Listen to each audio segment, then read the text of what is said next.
Bueno, buen día para todos. Mi nombre es Natalia, soy la ejecutiva comercial de CEDU. Mi nombre es Camila, soy la encargada de comunicación. En el día de hoy nos está acompañando Sebastián Franco de Vertec y Ricardo Pinillos, también de Vertec, para dar una charla sobre estrategias de prevención de fraudes para el negocio con venta online. Ahora les vamos a contar un poquito, para los que no estén enterados, sobre qué se trata CEDU. Vamos a dar paso a unos videos y luego vamos a dar comienzo a la charla. Para quienes no saben qué es SEO, somos una cámara que nuclea a los principales actores de la economía digital, eh, es decir, a todos aquellos que integran la cadena de valor que hace el comercio electrónico y los negocios por Internet. SEO está conformado por empresas de diferentes sectores, de comercio y servicios, logística, marketing digital, medios de pago, fintech, plataformas y TIC, servicios profesionales, consultoría y turismo. Nos organizamos en tres pilares. El primero tiene que ver con la representatividad, el segundo con generar y difundir conocimiento, y el tercero con el desarrollo del ecosistema. En el caso de que quieran información o necesiten ponerse en contacto por algún tema específico, se pueden comunicar conmigo a socios@cedu.org.uy. Les comento que en breve comenzamos con la venta de ciberlunes. Si alguno está interesado en participar o quiere información, también me la puede solicitar al mismo correo. Por último, agradecerle a nuestros sponsors, que realmente sin ellos no podríamos realizar las capacitaciones, a Finicio, a Mailab y a Memory, que nada, gracias por el apoyo. Les dejamos los videitos y vamos a dar comienzo a la charla. Les comento que las preguntas las pueden ir dejando en el chat de preguntas y respuestas y las van a ir contestando los speakers.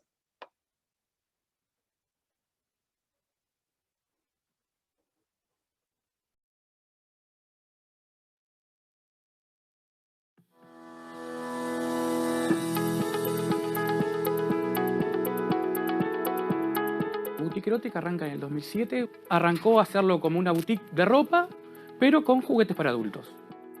En un principio arrancó vendiendo con Mercado Libre. Mercado Libre no le daba todo lo que él precisaba para expandir la marca, entonces decidió pasarse a una web propia. La web que teníamos funcionaba, se vendía bien, pero le faltaba algo. Entonces, buscando, llegamos a Fenicio. Me resulta muy útil que ya tenga todo integrado, no tener que salir a buscar a un tercero que venga y a ver cómo eso puede ir con mi web o con mi necesidad. Me dieron ya todo digerido. Yo me senté frente a la computadora a cargar fotos y poner descripciones. Nosotros los envíos nos encontramos con el problema de que, aparte de tener que hacer que lleguen a domicilio de forma discreta, nuestros clientes generalmente lo querían lo más rápido posible. Buscamos un montón, experimentamos, salimos nosotros a hacer envíos. Desde que contamos con el servicio de marketing digital de Fenicio, hemos reducido la inversión en publicidad.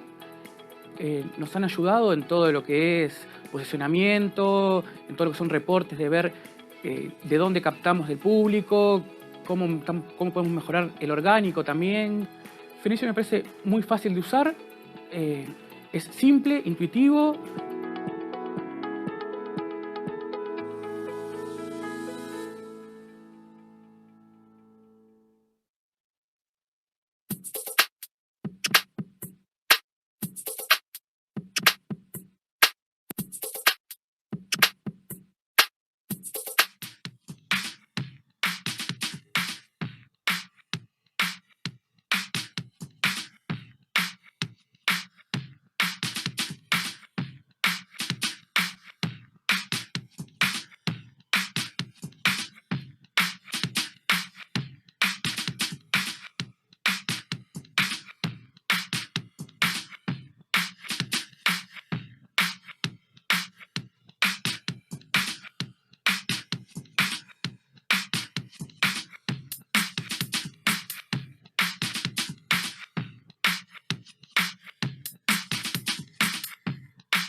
Bueno, Sebastián, Ricardo, les damos pie para que arranquen.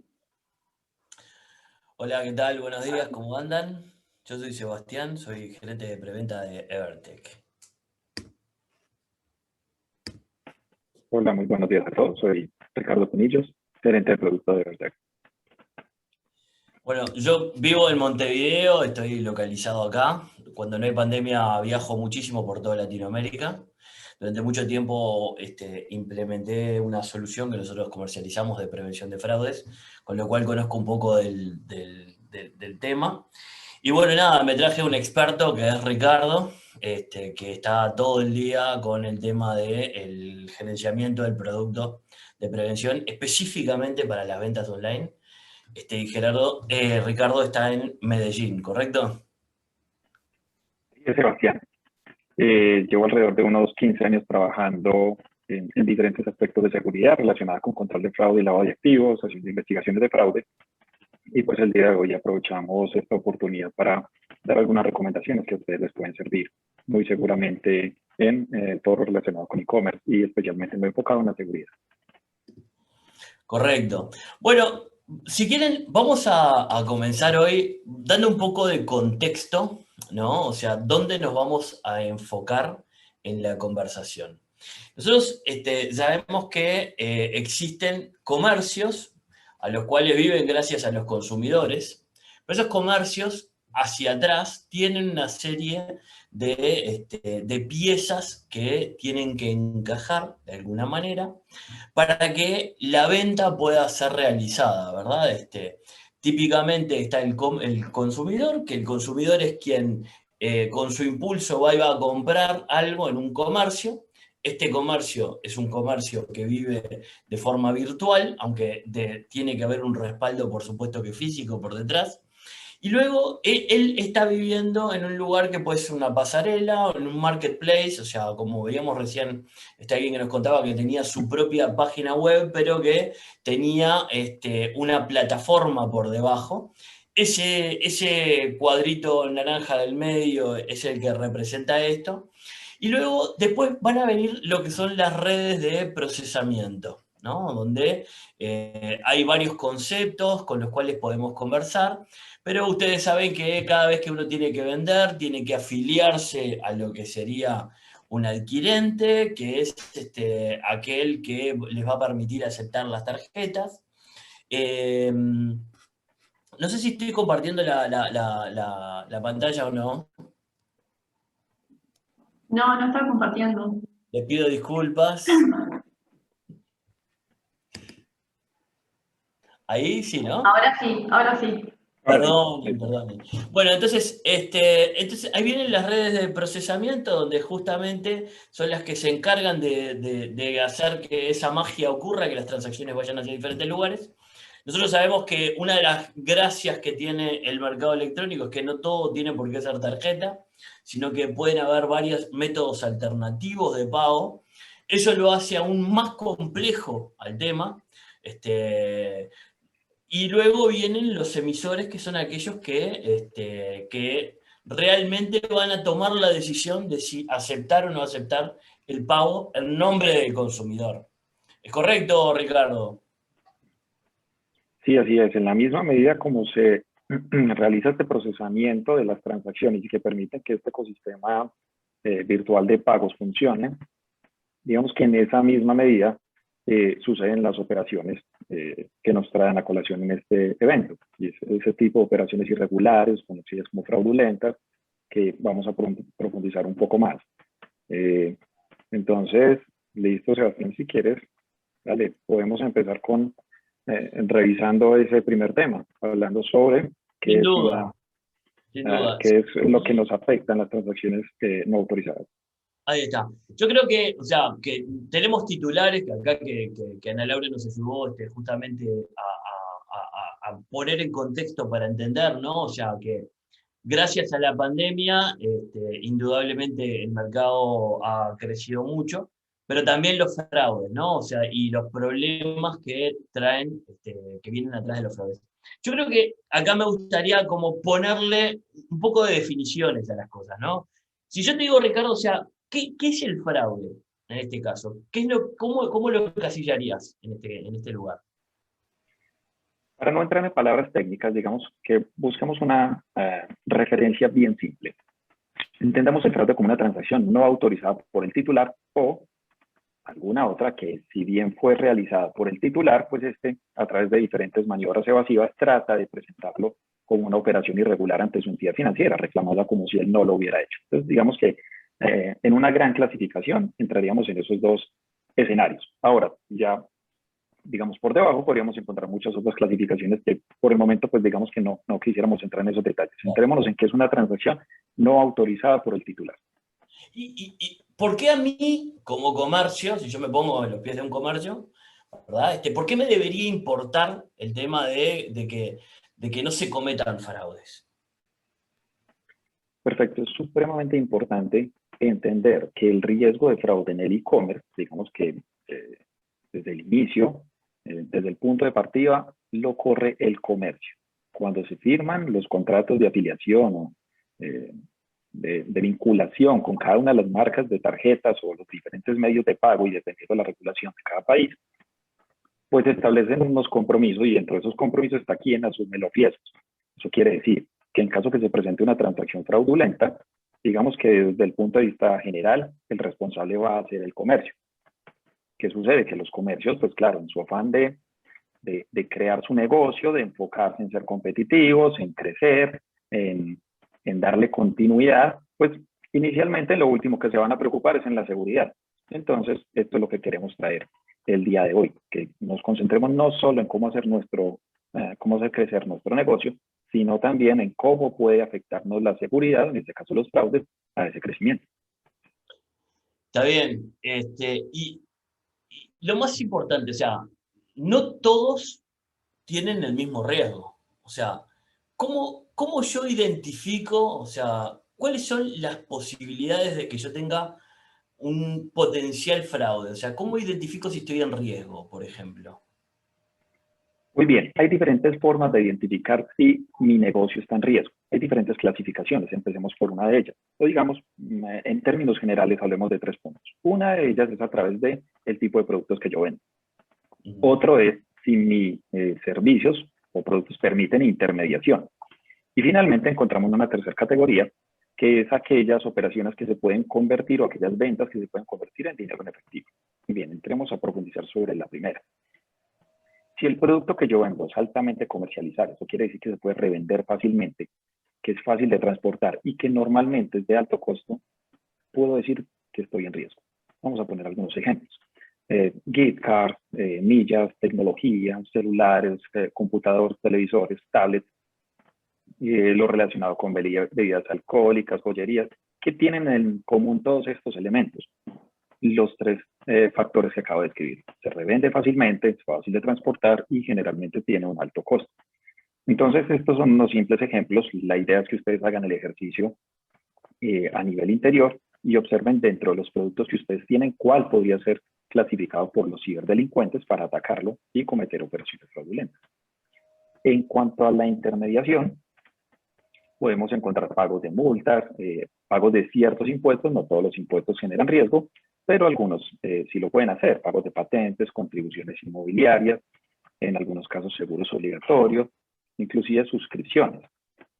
Suscripciones como Netflix, Spotify, Amazon Prime, que tienen en común, que permiten la intermediación. ¿Qué quiere decir eso?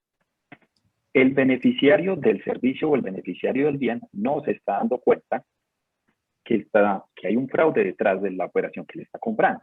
Supongamos que él recibe la asesoría de una intermediación, de un intermediario para pagar una multa.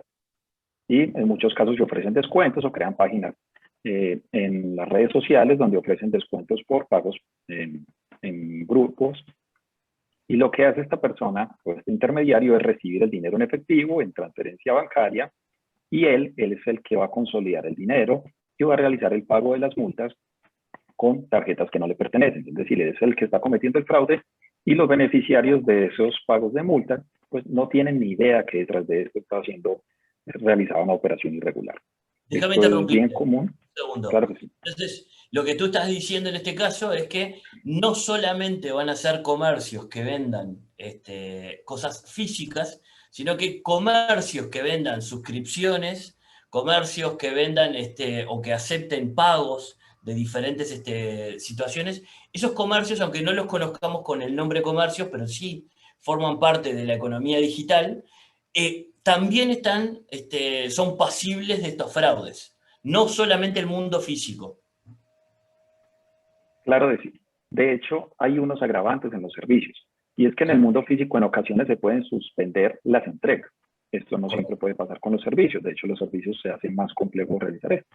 Entonces, efectivamente, estamos poniendo un ejemplo de una intermediación y un caso también muy frecuente es el de los tiquetes aéreos o los pasajes aéreos, a través de los cuales, pues, una persona, normalmente el usuario final, el beneficiario del bien, no participa en el fraude. Él no sabe que detrás de eso hay un fraude. Él recibe un ofrecimiento, digamos, para poner un ejemplo, de una agencia de viajes que ofrece descuentos en pasajes aéreos, descuentos considerables del 50-60%, pues la persona paga nuevamente en efectivo con transferencia bancaria, y el que está en el medio es el que está realizando la compra fraudulenta para redimirle esos pasajes al beneficiario. Entonces, eso es lo que sucede en el escenario de la intermediación, pero ahí no nos quedamos.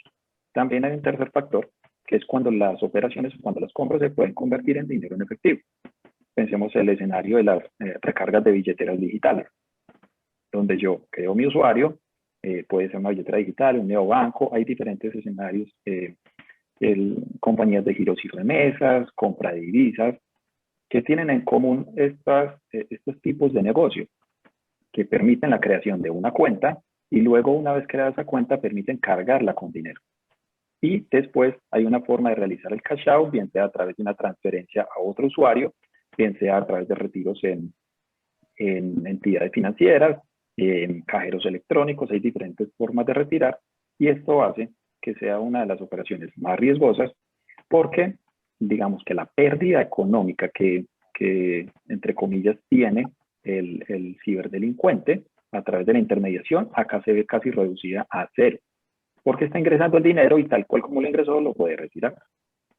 Exacto. Entonces, yo de repente como comercio puedo darme cuenta de que estoy teniendo un socio de repente que me está comprando mucho, pero ese socio que me está comprando mucho, lo único que está haciendo es utilizando datos falsos y voy a perder yo como comercio y él va a ganar, va a conseguir sacar ese dinero hacia afuera, en definitiva. Así es. Ese es el círculo habitual de una transacción fraudulenta, mientras que el comercio o el negocio, en este caso, piensa que está incrementando sus ventas y considera como un éxito comercial o de mercadeo su gestión, es posible que detrás de eso lo que tengas una banda de ciberdelincuentes atacando. Correcto. Ahorita vamos a dar algunas recomendaciones de cómo identificar si estamos bajo ese escenario. Y si yo te dijera, o sea, ¿dónde ocurre esto? O sea, ¿cómo ocurre? ¿Dónde ocurre? ¿Cómo va a impactar en el negocio? O sea, son preguntas que estaría bueno poder responder.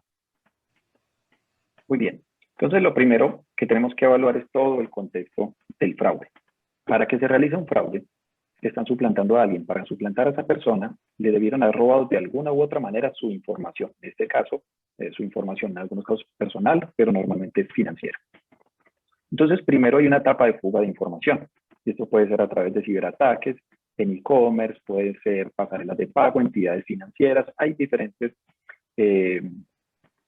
centros que pueden ser atacados, donde acumulan grandes volúmenes de información y lo que hacen luego es, a través de la Deep Web, vender esas bases de datos, las dividen, las comercializan y es ahí cuando las compran los que nos van a atacar a nosotros como negociantes, como comercios. Con esa información van a realizar pagos comprando nuestros productos o comprando nuestros servicios, pero esto es muy importante. Normalmente cuando a mí me compran algo para hacer un fraude es porque ya lo tienen vendido. Es decir, es un éxito comercial la forma como ellos lo hacen. Cuando a mí me están comprando el computador, digamos, para poner un escenario, un Mac de $3,000, algo de un costo relevante, ese computador fue vendido y ya cuando lo están comprando le están dirigiendo a ese usuario que nuevamente estamos mencionando, prácticamente nunca tienen nada que ver con el fraude. Entonces son bandas organizadas que tienen divididas sus tareas, algunos entonces recolectando la información, otros comercializando las bases de datos, otros atacando a los comercios y en algunos casos inclusive revendiendo la mercancía. O sea, para mirarlo de alguna manera, o sea, todo comienza con, si se quiere, con un robo de información, con un phishing, con lo que sería esa pesca de datos para luego hacer todo el proceso de generar esa masa crítica de medios de pago válidos para que luego van a pasar de manos hacia otra banda de ciberdelincuentes que es básicamente especialista en utilizar todos estos datos y atacar a los comercios. Y de repente ellos no fueron los que originalmente robaron la información, sino que la compraron robada. O sea, es una industria que está muy especializada, en definitiva. Es correcto, se dividen sus tareas, pero no solo el ejemplo que yo ponía de fugas de informaciones masivas es el único que existe. Hay otras campañas a través de las cuales pueden robar información, como phishing, smishing o ingeniería social. Para que entremos en contexto, phishing es cuando yo recibo un correo electrónico de alguien suplantando mi entidad financiera o mi wallet. Hay diferentes organismos que intentan ser suplantados. Yo, como usuario incauto, abro el link, pienso que estoy navegando en el portal web de mi entidad financiera, ingreso mi clave, mi usuario. Si tengo un segundo factor, muchas veces inclusive lo puedo ingresar o a través de ingeniería social pueden obtenerlo. Por smishing sucede exactamente lo mismo, pero digamos que el vector de entrada en este caso es el mensaje de texto. Y por ingeniería social, que siempre sabemos que las personas somos el eslabón más débil de toda la cadena de seguridad. Normalmente ahí es donde se presentan las fallas de seguridad. Entonces, las personas pueden recibir llamadas, pueden recibir visitas, correos electrónicos, contacto por redes sociales y pueden estar suplantando a la entidad financiera o alguna empresa con la cual yo tenga algún tipo de negociación, obtener mi información. Y esto normalmente se hace un ataque que es paulatino. Se llaman ataques dirigidos, donde cada vez que interactúan conmigo obtienen un dato adicional y van avanzando cada vez más conociéndome hasta que llegan al punto de obtener toda mi información. Y de ahí parte toda esa cadena del fraude que estamos mencionando, donde se dividen las tareas de las bandas de ciberdelincuentes. Sí, nosotros tenemos un dicho acá en Uruguay que es, te hacen el cuento del tío, ¿no? O sea, te agarran, te mandan una super promoción, no, mirá, si entras ahora y calificás bien, vas a tener no sé cuánto, entonces te piden en el medio un dato de un medio de pago y ahí ya está, quedaste bajo alguna promesa de una recompensa menor, quedaste o una recompensa mayor, quedaste comprometida tu información. Pero desde el punto de vista del comercio, o sea, fantástico. Dijimos que yo voy a perder en algún momento como comercio ante todo esto, pero ¿cómo me impacta directamente? O sea, ¿cuáles son los puntos donde me va a impactar? O sea, ¿cómo me afecta directamente? Muy bien. El primer escenario donde soy afectado y donde normalmente se centra la atención es en la pérdida económica. Esto se le llaman contracargos. Y es, una vez suplantaron a alguien, compraron en mi negocio, días después me puede llegar un correo electrónico con una reclamación, donde me dicen, envía los soportes de esta transacción. Ok, eso ya es un indicio de que puede haber algo raro en esa compra, que probablemente pudo haber sido un fraude. Cuando yo respondo con esos soportes pues van hasta el emisor para que los compare con la información de su titular, y en un caso de fraude, pues seguramente no van a coincidir.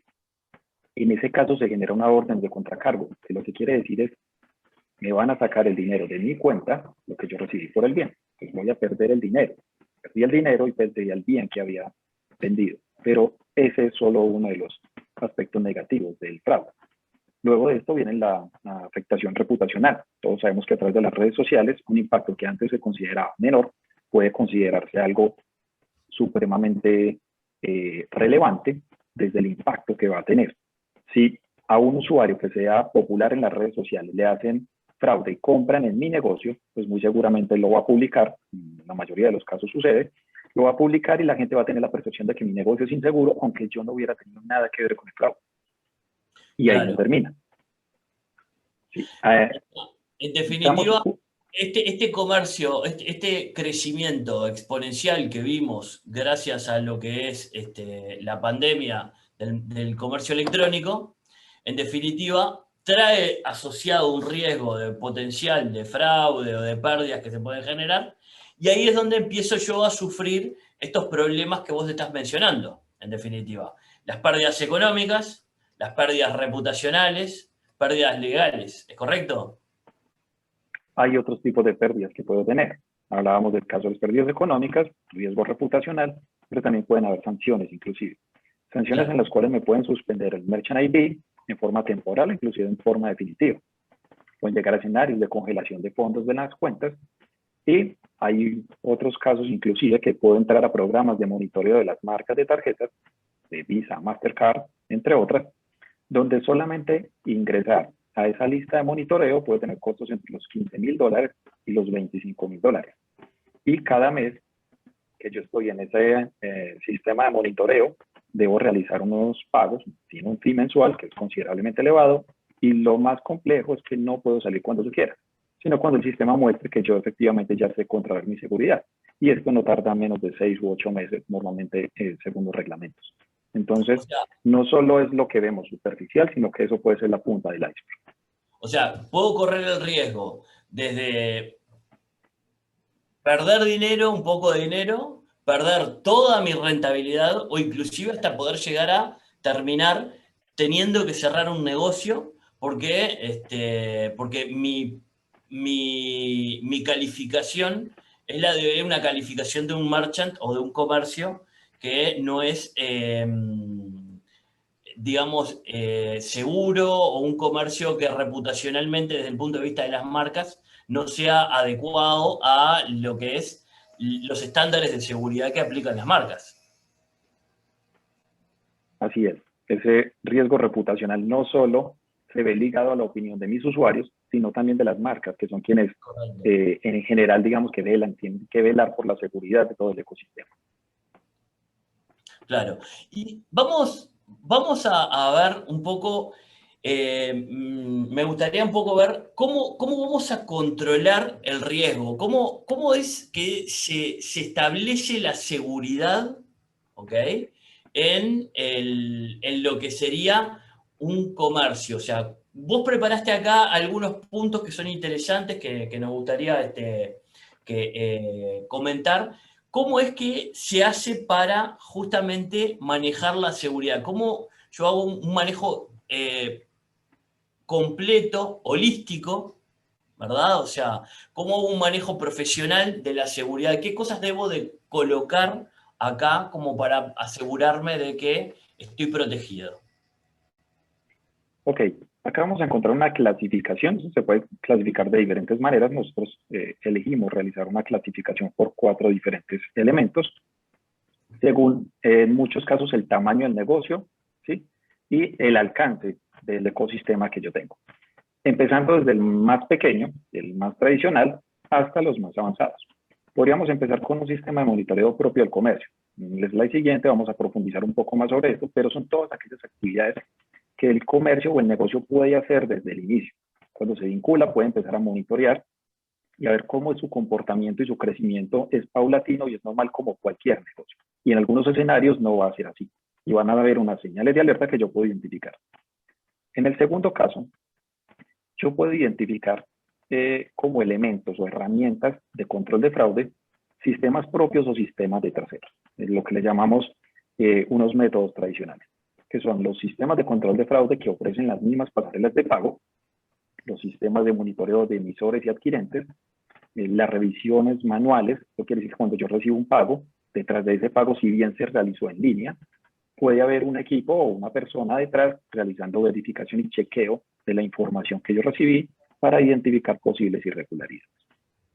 Ahí también podemos encontrar en algunos casos soluciones propias que los negocios, por su habilidad en desarrollo, en conocimiento, bien sea técnico o bien sea en seguridad, prefiere realizarlo directamente en vez de subcontratarlo con su aliado. En un tercer escenario, encontramos sistemas basados en nuevas tecnologías como biometría, machine learning, inteligencia artificial, y esto es muy importante. En muchos casos nos dejamos deslumbrar cuando nos mencionan estas nuevas tecnologías y no sabemos y no profundizamos cómo se está utilizando. Entonces, el hecho que yo esté utilizando inteligencia artificial o el hecho que yo esté utilizando biometría no quiere decir que estoy eliminando necesariamente el riesgo de fraude.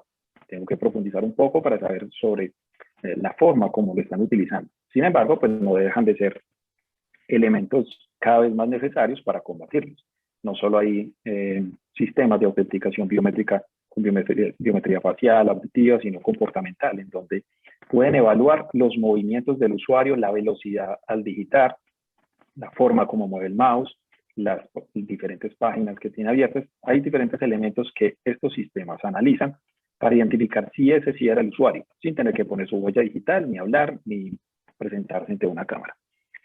Y finalmente, encontramos un cuarto escenario en donde aparecen los protocolos de autenticación. Y es que tradicionalmente las transacciones por Internet carecían de un proceso de autenticación, porque se crearon un ecosistema donde lo fundamental era la interconexión para realizar el pago, sin importar el país, sin importar en muchos casos el lugar donde se estaba realizando el pago, sino facilitando. De hecho, es por eso que los procesadores de pago, cuando remiten su información, solamente llevan información financiera. Entonces, si solamente llevan la información financiera, una tarjeta de crédito, unas cuotas, un código de seguridad, pues entonces, ¿en dónde está quedando la información de ese usuario para saber si era el dueño de la tarjeta? Tradicionalmente crecieron así. Afortunadamente, ya han creado unos protocolos de seguridad que inclusive van un poco más allá de lo que conocemos tradicionalmente como la responsabilidad de los comercios. Y es que ahora cambian esa responsabilidad a través de protocolos, por ejemplo, como 3D Secure, cambian la responsabilidad en caso de fraude, porque a través de este protocolo se realiza también en línea un proceso de autenticación donde el usuario acepta o no la transacción. No necesariamente el usuario va a percibir esto. En muchos casos los sistemas son tan bien desarrollados que no requieren la participación del usuario. Entonces, como para poner algunos ejemplos, si yo estoy realizando una compra desde mi misma dirección IP, y ya he realizado pagos desde este computador y en ese sitio, probablemente el sistema vaya a decir que la operación reviste un riesgo tan bajo y que con esa información, más la que viaja en la transacción, como los datos de identificación del usuario, correos electrónicos, teléfonos, probablemente para una autenticación a través de 3D Secure no requiera la participación del usuario y él ni siquiera se dio cuenta que hubo una autenticación. Bajo ese escenario, si se presentara un fraude, el responsable sería el emisor y ya no sería el comercio. Entonces, cada vez es más importante que verifiquemos si el aliado con el que nos vinculamos está ya utilizando estos protocolos de seguridad. Evertec tiene la certificación en este protocolo, no solo desde el lado de vista del emisor, sino desde el lado del adquirente, que esto es lo que muestra nuestro gran compromiso con la seguridad.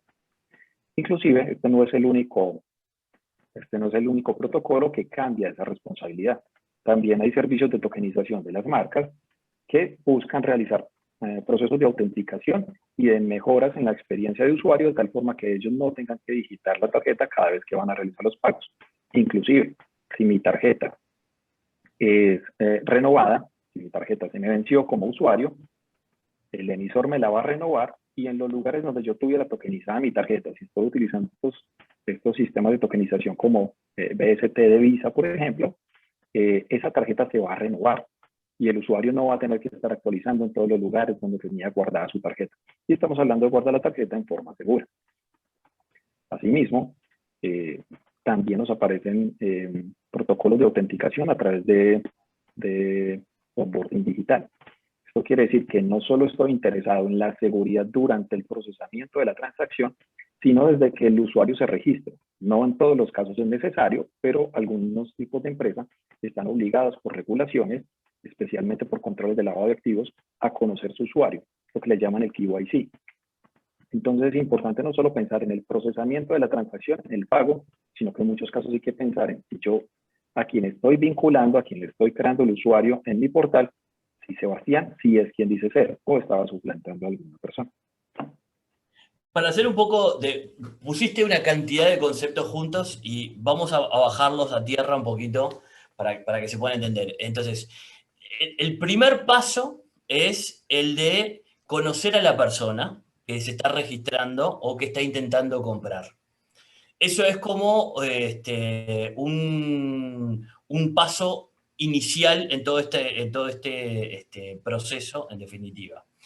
El segundo es, de lo que contaste, mezclar la información financiera, pero con la información del producto. No es lo mismo que me gasten $1000 y me compren un teléfono que me gasten $1000 para comprarme ropa o una mezcla de cosas diferentes, ¿no?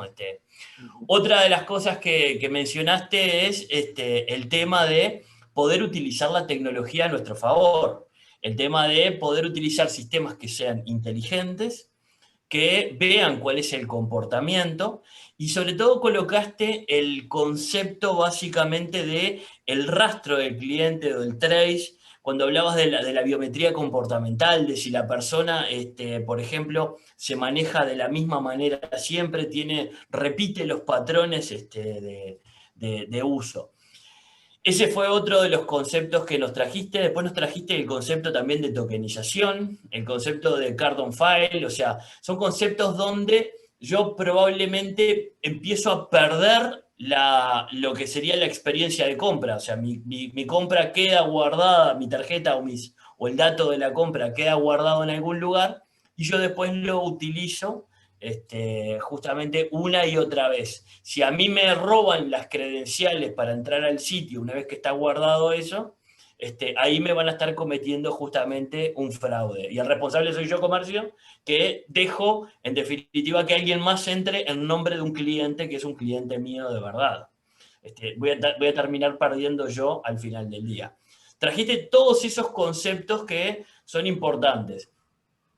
Esos conceptos que son elegir proveedores con protocolos de autenticación que sean buenos, elegir proveedores que me den herramientas de análisis sofisticadas, elegir proveedores que me permitan evaluar a mi cliente, elegiste un proveedor que me dé herramientas para analizar lo que es la transaccionalidad o lo que son las ventas, dependiendo de cómo lo esté viendo. ¿Es correcto?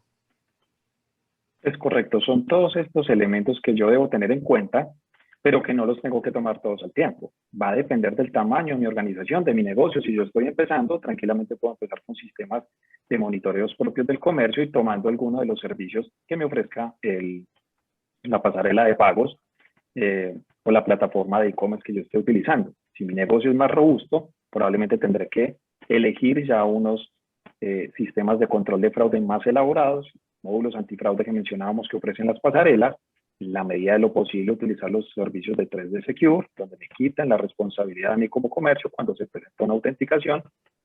Y si el volumen pues, seguramente es más elevado, pues podría estar hablando de nuevas tecnologías, de autenticaciones con biometría, de tokenización, de inteligencia artificial. El uso de esas tecnologías me va a permitir automatizar considerablemente todos mis procesos y reducir ese riesgo de fraude. Entonces no es que yo me tenga que deslumbrar por toda esta cantidad de actividades, toda esta cantidad de elementos que aparecen en el mercado para controlar el fraude, sino que dependiendo del tamaño de mi negocio, yo voy a ir paulatinamente migrando a unos de los más simples a los más complejos.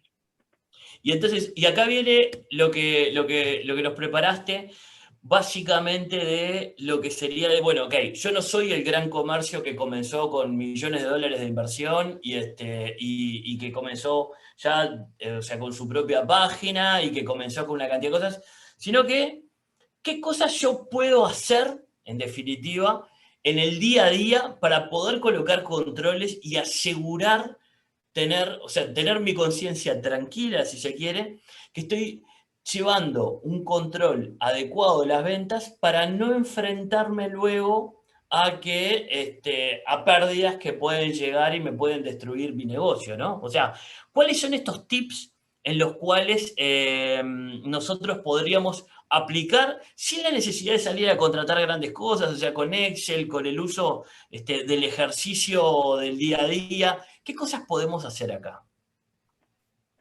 Vamos al escenario que planteabas. En ese escenario estamos hablando de un pequeño comercio. ¿Sí? Un pequeño comercio que está iniciando. Entonces yo inicio mi negocio y el primer mes puede que tenga 5, 10, 20, 30 transacciones. Entonces ya tengo un primer patrón de comparación y ya sé cómo debo ir midiendo mi crecimiento. Si para el mes siguiente ya no tengo 30, sino que tengo 400 transacciones, es posible que yo esté siendo víctima de algún ataque. El crecimiento ya se está saliendo de los patrones habituales de cualquier negocio que esté en su crecimiento. Entonces yo debo monitorear el crecimiento de ese volumen de transacciones, tanto en valor como en cantidad de transacciones.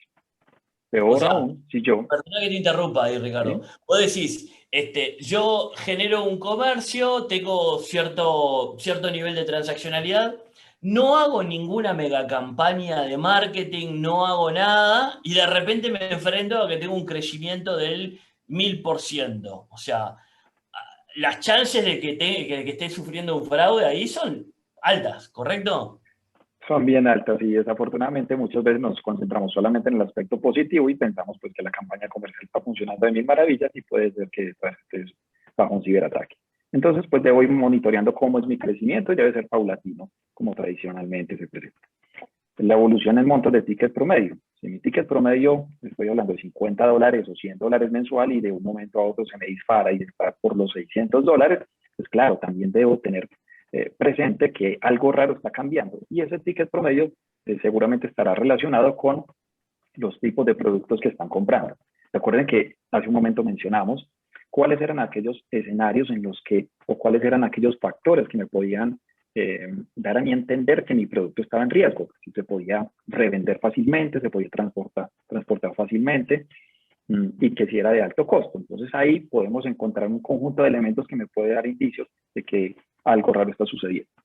O sea, hasta te puede ocurrir de que vos pensás de que te está cambiando el tipo de público que está comprando, pero no, en realidad no te está cambiando el tipo de público. Lo que está cambiando el tipo de público es que deja de ser clientes reales a ser defraudadores. Así es. Es por eso que tengo que concentrarme en por qué se está incrementando. Debo evaluar eso. Se está incrementando porque se incrementó X producto. Ok, ¿ese producto será que está en riesgo? Normalmente no todos nuestros productos están en riesgo. Hay unos particulares que van a presentar un mayor riesgo. Entonces debo concentrarme y evaluar si eso es lo que me está generando el incremento en el ticket promedio. Y obviamente pues actuar con mi aliado. Para eso se cuentan con los aliados y se puede solicitar información, recomendaciones sobre cómo actuar. Otros escenarios, otros casos en los cuales yo puedo identificar algún tipo de irregularidad es a través de la reclamación. Si bien normalmente puede haber reclamaciones porque el cliente no se ajustó al producto que yo le entregué, por el tiempo, por el servicio al cliente, pues en ocasiones las reclamaciones van un poco más allá. Y si yo no escucho al cliente, no me estoy dando cuenta. Te voy a dar un ejemplo de algo que me pasó a mí personalmente, ¿no? De repente llamé enfurecido a mi banco a indicar que yo no había hecho una serie de compras y en realidad esas compras habían sido hechas con un adicional de mi tarjeta.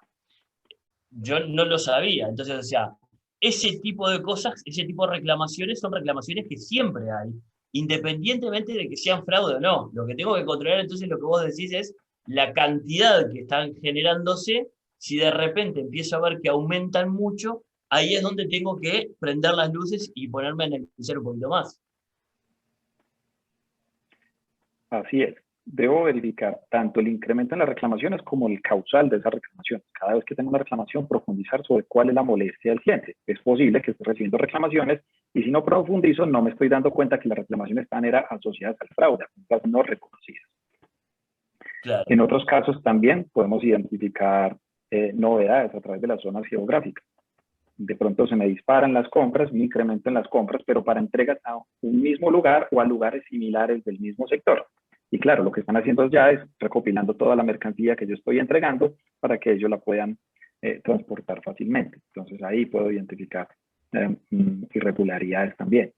Me puede pasar lo mismo.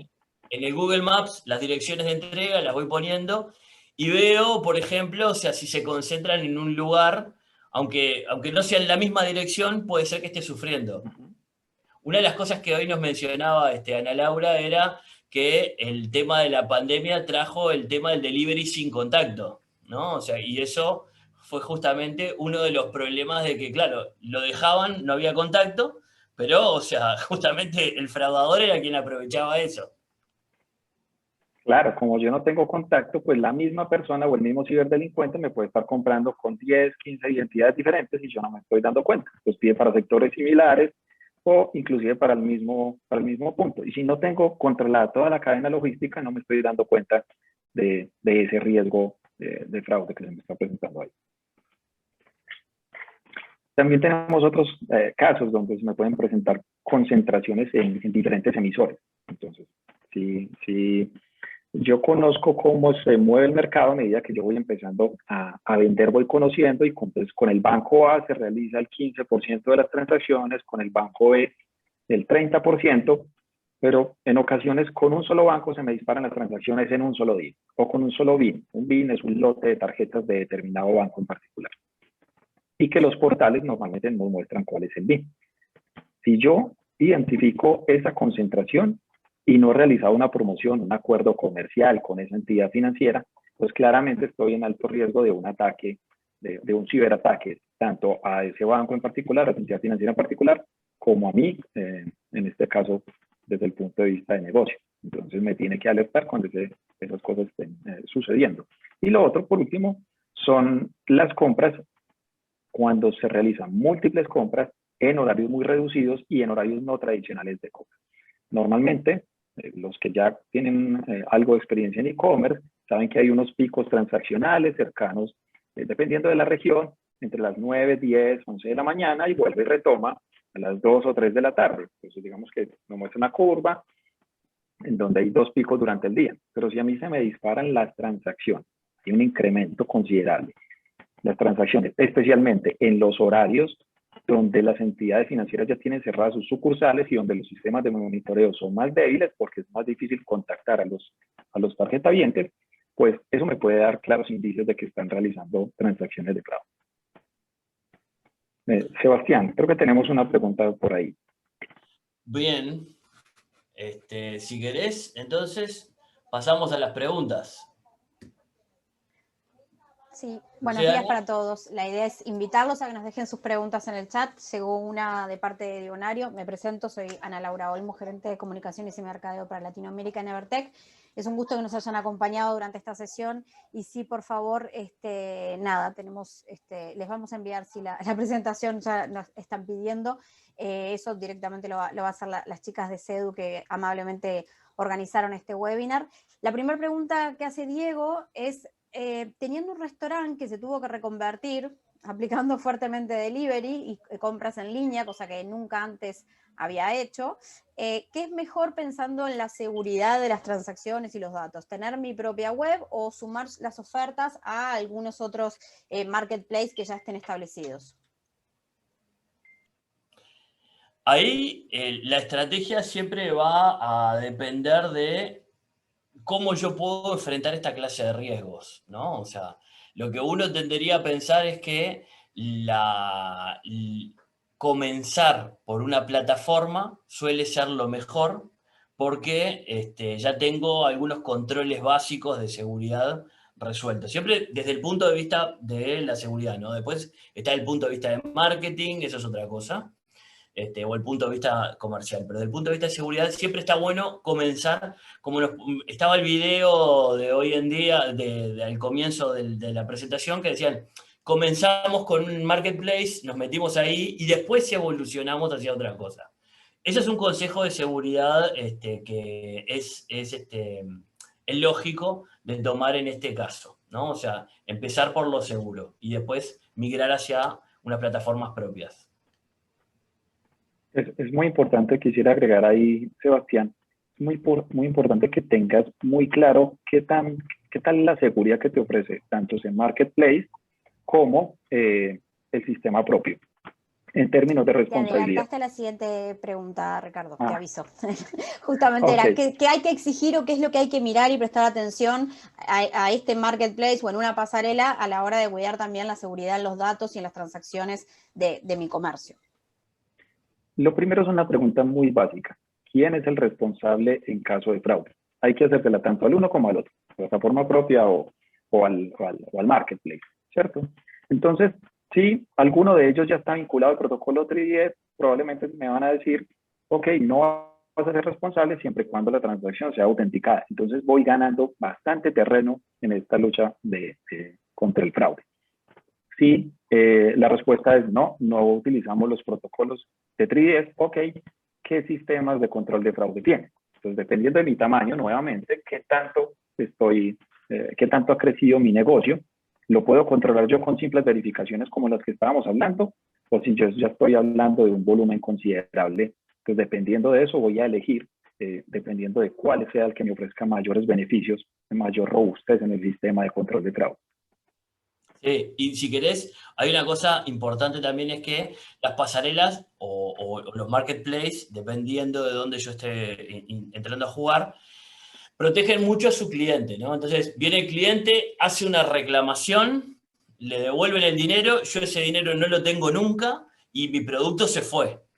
Entonces, tengo que ser muy cuidadoso, más allá de lo que me ofrezca mi pasarela o mi marketplace o lo que sea, de analizar a quién le estoy entregando los productos, que era uno de los tips que vos colocabas, ¿no? O sea, analizar la concentración en zonas geográficas, analizar el comportamiento de las entregas que vamos a hacer.